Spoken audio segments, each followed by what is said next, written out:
Hello everyone. Today we are going to start the next part of the chapter Structural Organization in Animal. So in the structural organization of animal we have two parts. One part is the animal tissue where we have completed the epithelial, connective, muscular and the neural tissue, and after that in the next part of the structural organization you need to know about the morphology and anatomy of the three species. They are namely earthworm, then cockroach, and the last one is the frog. So first of all we are going to start with the earthworm. So our part here is the structural organization in the earthworm. Okay, so in this structural organization of earthworm we basically study the both two parts, that is the morphology and anatomy. Morphology means is the study of only the external appearances. What type of organism is this, what are seen actually from outside, that is morphology. And anatomy means what is present inside their body, what are those systems like digestive system, respiratory system, circulatory system, etc. So all of these things that will come into anatomy. Next, in this part, first of all, we are going to just start this species. So that's why only we will complete the morphology part only. And let's just move to the first thing, that is introduction. So if it comes to the earthworm, see, this earthworm belongs to which group? Okay, so if you know what actually this organism is, we need to know first of all in which phylum they are included. If you know the phylum, then easily we can able to understand lots of their characteristics, as in the animal kingdom we have already completed the body structures and their habitat, then coelom and all, right? So this earthworm belongs to the phylum Annelida. Okay, remember that this organism earthworm is included in the phylum Annelida. So as it is included in Annelida, so we know a lot of things. What are those? That this organism have segmented body, right? So what is segmented body? That if you see this organism, then you will able to know that this organism have divisions in their body. Okay, so they have different segments, and each segment they are known as the metameres, right? And in between the two segments there is the septum present. Okay, and each septum, this is actually been seen from outside, right? So what is that? This will be known as annuli or the grooves. Okay, so that's why actually it, from the annuli, that is the ring-like structure present in between the two metameres, this is actually known as annuli, and this term from annuli, this whole phylum name Annelida comes. So they have the segmented body. Next thing what we know, that this organism this organism will have three germ layers, isn't that? So three germ layers means this organism is actually developed from the three germinal layers. They are the ectoderm, mesoderm and endoderm. So these organisms are triploblastic organism or triploblastic animal. Next one, the next characteristics, we know that this organism is coelomate. Coelomate means this organism bear the true coelom. So these are the important things we know from the phylum Annelida.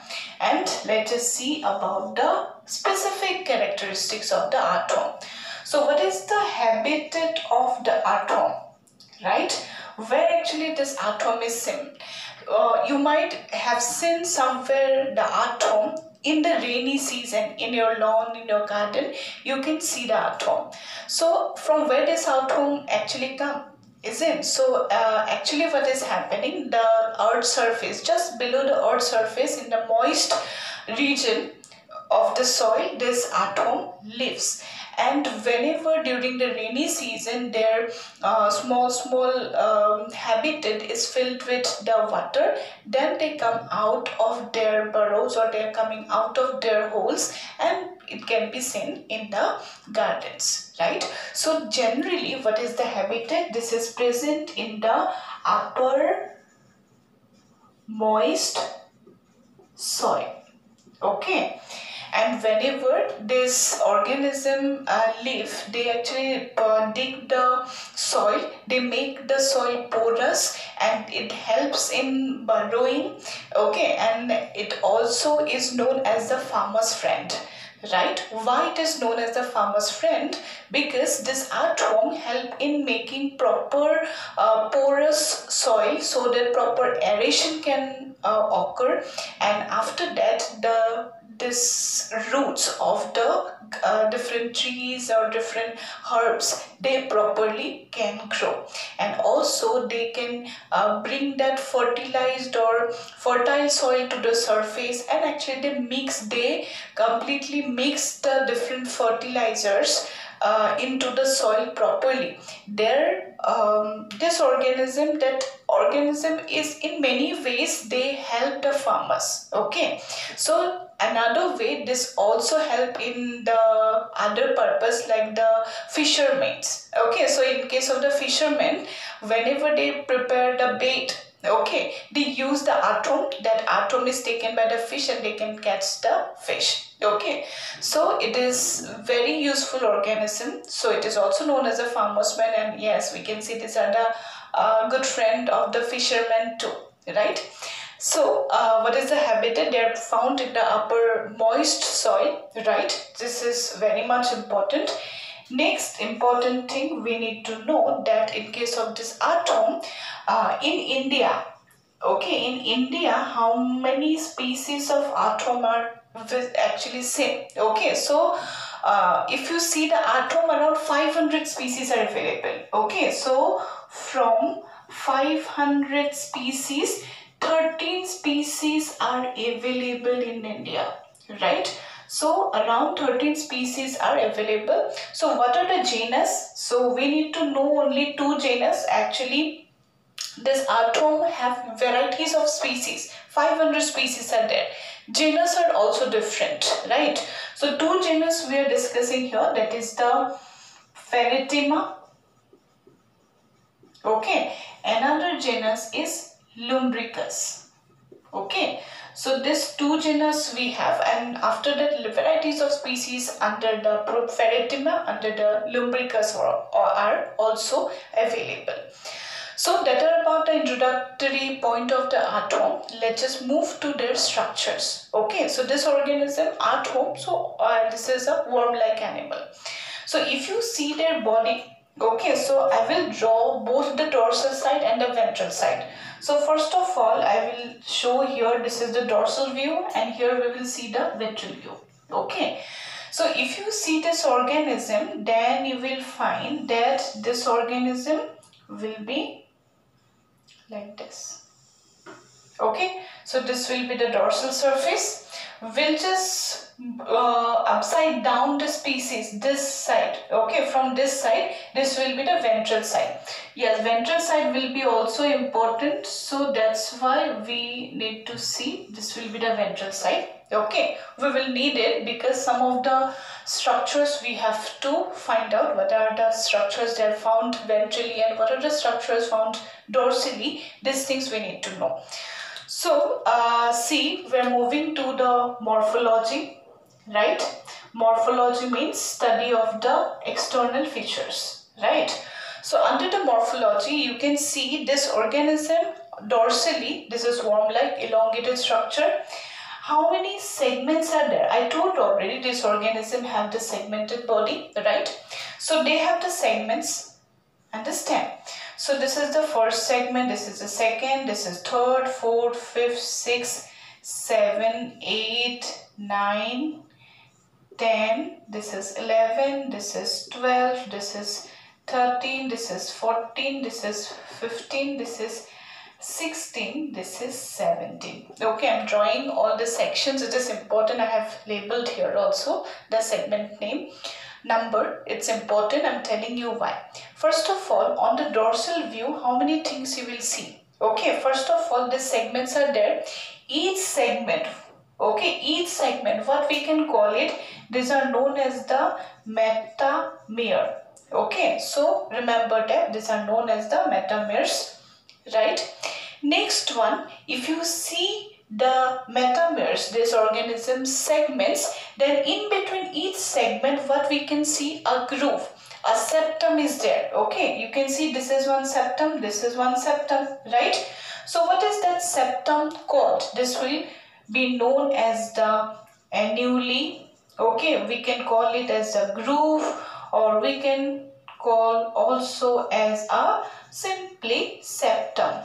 Okay, so the two metamers, they are divided by annuli, groove or the septum, right? So if you see the species, how many such segments are there, right? So numbers of metamers, how many numbers? It can vary from 100 to 120 segments are available.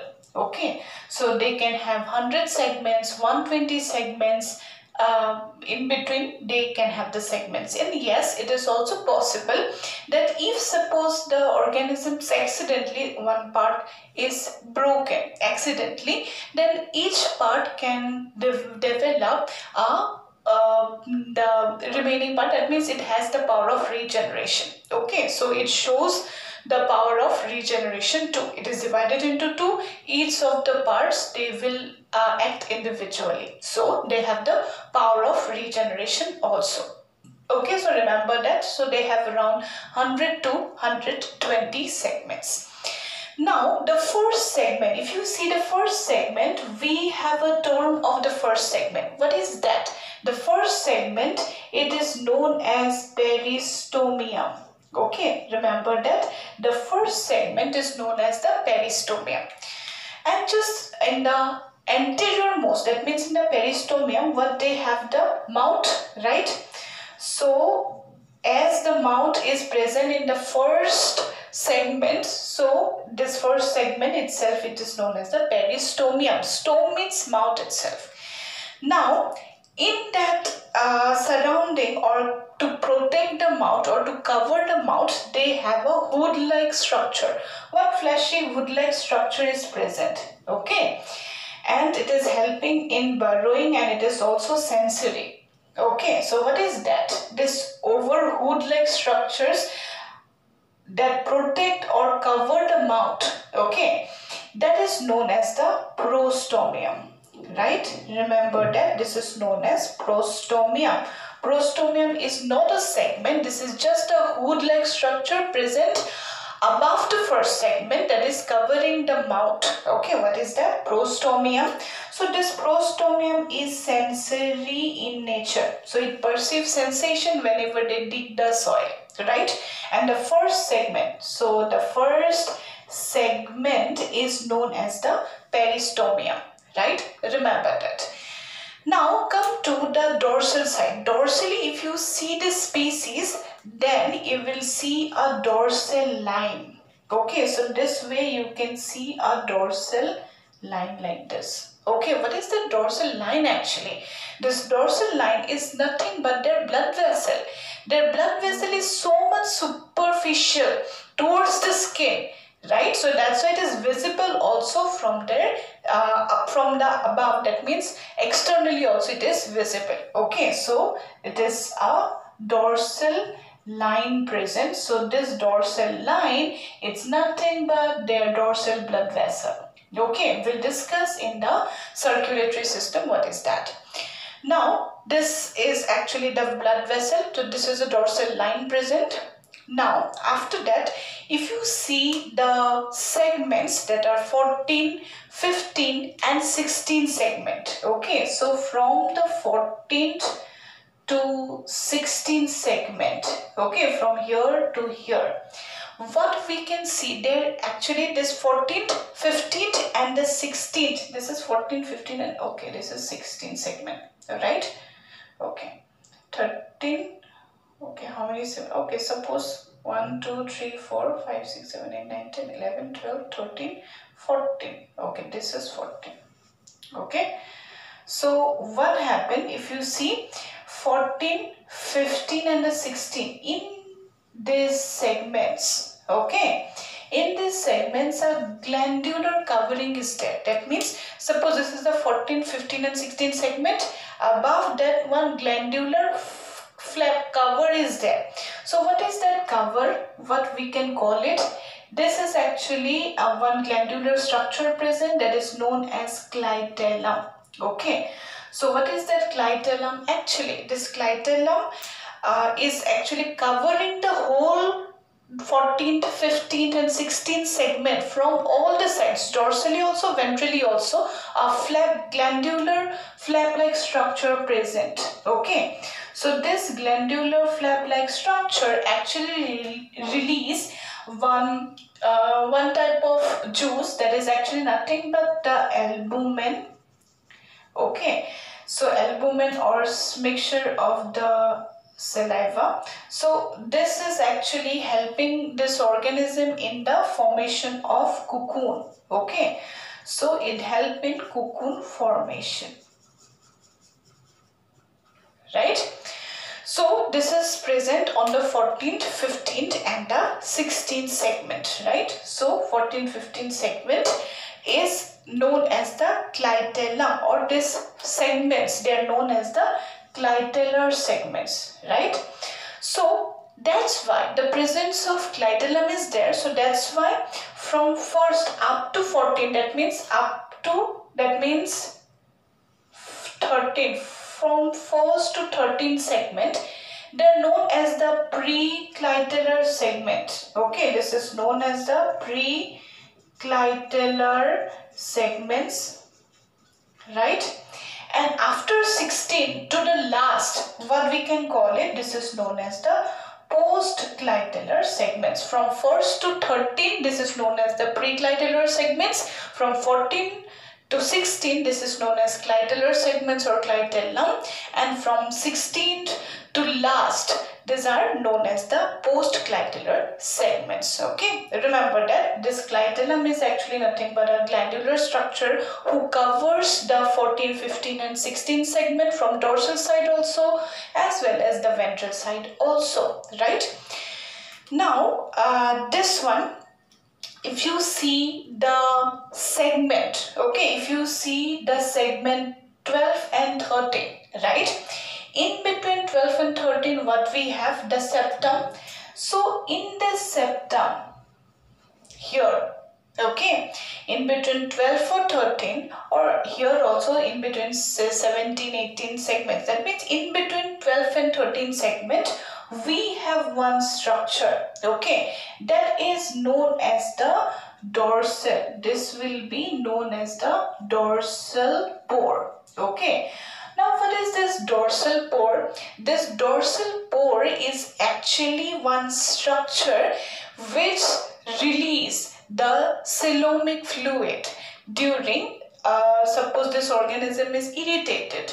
Then at that time, from the dorsal pore that is present in the septum in between 12 and 13 segment, it released that coelomic fluid. It actually, the coelomic fluid is oozing outside from the dorsal pore. Okay, so that makes this surface of this organism moist, right?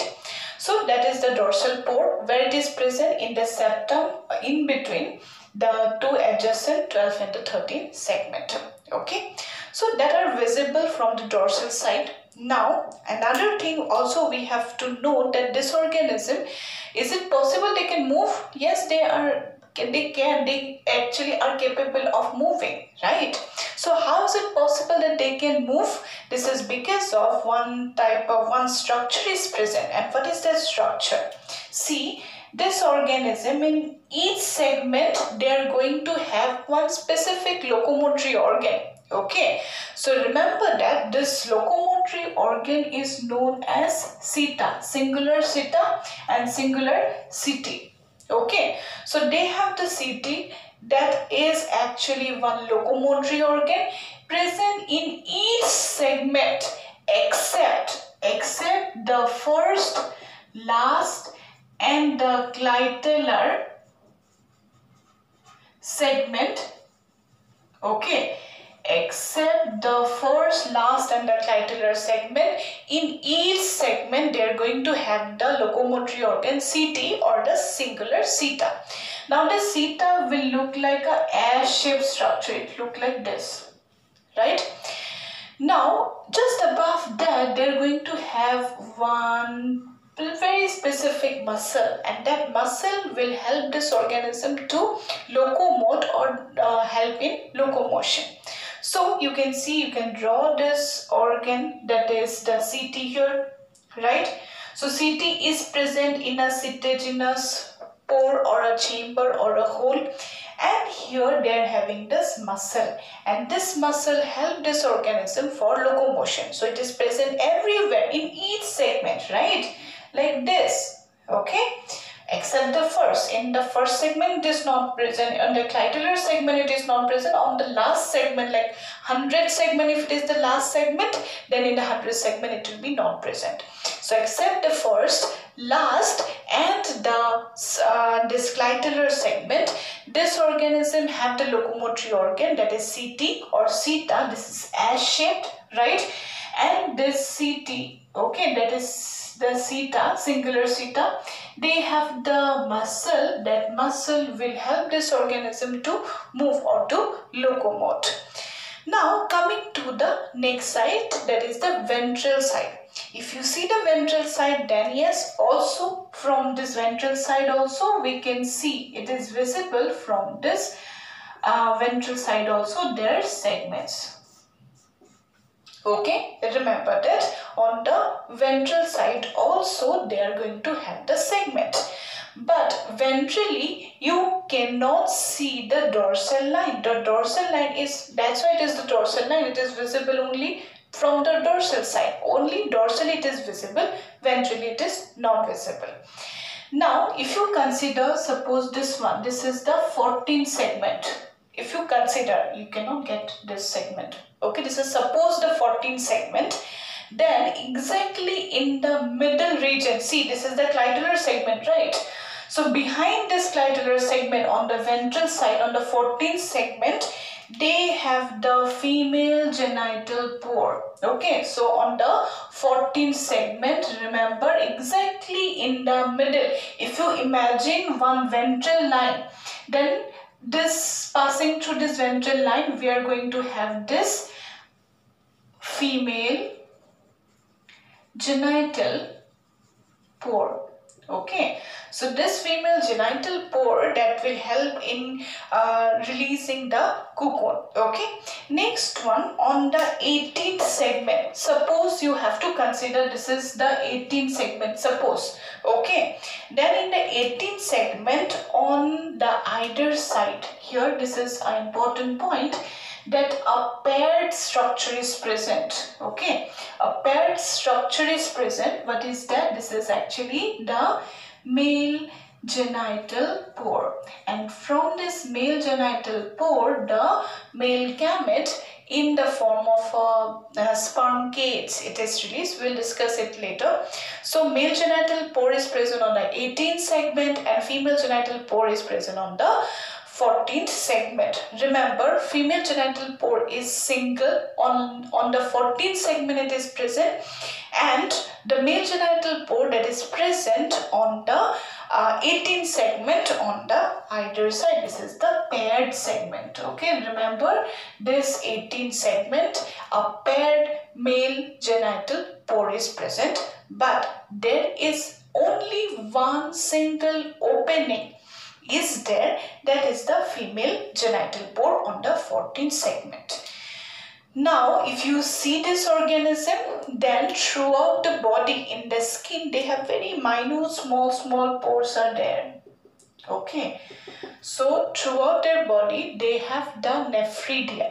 Okay, so this nephridia we'll discuss later, but as we are already discussing the different apertures like this dorsal pore, then the female genital pore, male genital pore, as we are already discussing, then we have to discuss the nephridia also. Okay, so what is the nephridia?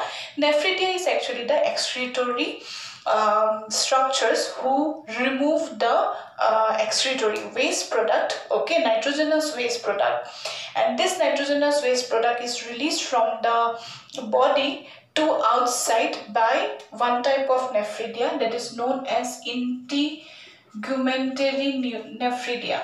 Okay, so this integumentary nephridia is nothing but just the nephridia present on the integument. Remember, integument means skin, right? Remember that. Next one, on the fourth, this is suppose fourth, fifth and sixth segment, they have another nephridia that is known as the pharyngeal nephridia. Okay, and on the 15th segment they have the septal nephridia. So this pharyngeal and the septal nephridia, they remove the nitrogenous waste product into the gut, right? And this integumentary nephridia, they remove the nitrogenous waste product to the outer side directly. Okay, so these are the different type of apertures and appendages we have discussed. What is the appendage? That appendage is the seta. And what are the apertures? We have discussed the mouth. This is one opening. Then after that we are going to we have seen the dorsal pore, which is present in the septum of adjacent 12th and 13th segment. On the 14th segment they have the female genital pore. Only one single female genital pore is present. On the 18th segment a paired male genital pore is there. Okay, so this way this organism, different various structures are there, various openings are there. Anal opening is there, and this is the first mouth, this is another opening. Okay, the first segment is known as the peristomium, and above the peristomium a fleshy hood-like structure is present that is known as the prostomium. It is sensory in nature. So the scientific name of the arthome, that is known as Pheretima prostoma. Prostoma is the specific name and generic name is Pheretima. And from all over the world 500 species of arthome is there, and from the 500 species around 13 species are available in India, and from that also genus Pheretima and Lumbricus, they are common. So these are the genus name Pheretima and Lumbricus. Okay, so that is all about the introduction of the arthome. In the next we will come to the anatomy. So hope you have understood. Very interesting. If you know remember only few of the points, then you will able to carry full marks. So that's all about this introduction of the arthome. Hope you have understood. Thank you.